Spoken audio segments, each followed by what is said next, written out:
Dans le cadre du projet Erasmus+, le lycée a reçu du 21 au 25 novembre 2 enseignantes suédoises. Bonjour Katharina et Anne.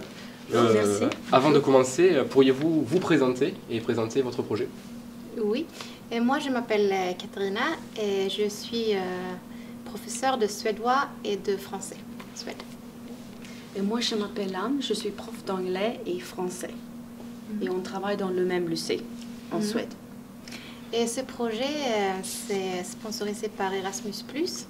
Et c'est pour un peu voir la pédagogie française, les méthodes françaises qu'utilisent les professeurs ici. Et aussi travailler autour le développement durable. Pourquoi avoir choisi la France et Tarbes en particulier? Mais à la base, c'est un ami à nous qui a en fait été élève ici quand il était jeune. Il s'appelle Stéphane. Il a notre âge. Il a notre âge et il a dit que ce lycée il est très bien, que les professeurs sont très bien et que Tarbes c'est une bonne ville. Et donc c'est pour ça qu'on a contacté ce lycée. Et aussi parce que la ville de Tarbes, c'est la même, il y a presque autant d'habitants dans notre ville, Varberg, qu'ici. Oui. Et la quantité des étudiants, c'est presque le même aussi. Oui. C'est facile pour comparer. Et notre lycée, c'est aussi un lycée public avec 1600 étudiants à peu près. D'accord. Durant votre semaine au lycée, vous avez eu l'occasion d'assister à quelques cours. Que remarquez-vous de différent entre l'enseignement dispensé en France et celui en Suède? Tu vois? Oui, on pense que vous faites beaucoup d'analyses de textes, plus approfondies oui. qu'en Suède, ça c'est sûr et certain. Et aussi, on trouve que c'est le prof, c'est lui qui c'est plus centré sur lui. Par exemple, chez nous, on travaille plus en groupe qu'ici. Ça a une différence. Qu'est-ce qu'il y a de plus? Oui, je trouve aussi que le professeur ose d'être vraiment celui qui mène le cours. Chez nous, le professeur est un peu plus invisible et essaye de... Peut-être les élèves sont un peu plus actifs et qui travaillent dans des petits groupes.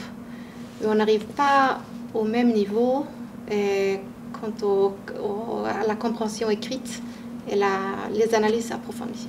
Ça, vous savez le faire mieux que les étudiants en général en Suède. C'est notre impression. Et en Suède, beaucoup d'élèves apprennent le français en deuxième langue. Cet été, le Festival de la culture de Stockholm a été co-organisé justement avec l'Institut français de Suède. Comment vous expliquez cet engouement, entre guillemets, pour la francophonie? La France, c'est une culture différente, sans être trop différente, je crois. Oui, c'est ça. Et puis, vous avez une très bonne réputation pour le savoir-vivre, pour la cuisine. Vous avez aussi une nature qui est très différente dans les différentes régions. Vous avez beaucoup de choses qui attirent les Suédois que nous, on n'a pas. Je crois que c'est ça. Et puis, dans l'histoire, on a souvent eu de bons contacts aussi, historiquement. Lors de votre séjour, vous avez eu l'occasion de visiter Tarbes, Toulouse et Pau. Qu'avez-vous retenu de l'architecture des villes et du mode de vie des habitants par rapport à celui que vous connaissez en Suède? Bon, mais d'abord, on a visité Toulouse, qu'on a trouvé une super belle ville, avec les briques rouges, là, les fenêtres bleues. C'est vraiment joli. C'est la place du Capitole? Oui, c'est ça. Du Capitole, oui, qui était très jolie. Après Tarbes, on a surtout été impressionnés par que les gens sont tellement aimables. Ils ont le temps d'expliquer quand on ne trouve pas le chemin. Le monsieur qui travaille à notre hôtel, il est tout le temps. C'est une ville très sympathique. Et l'ambiance est très calme ici, on pense. Oui. Et on a pensé qu'il ne peut pas être à Paris parce qu'on a d'autres impressions de la France, mais ici c'est plutôt calme. Oui. Et je pense que les gens sont les plus sympas que j'ai rencontrés en France, en effet. Et aussi la vue sur les Pyrénées est extraordinaire. Oui. Extraordinaire. En France, les pays scandinaves sont souvent perçus comme précurseurs en matière d'écologie. Qu'en est-il vraiment? Je pense que oui.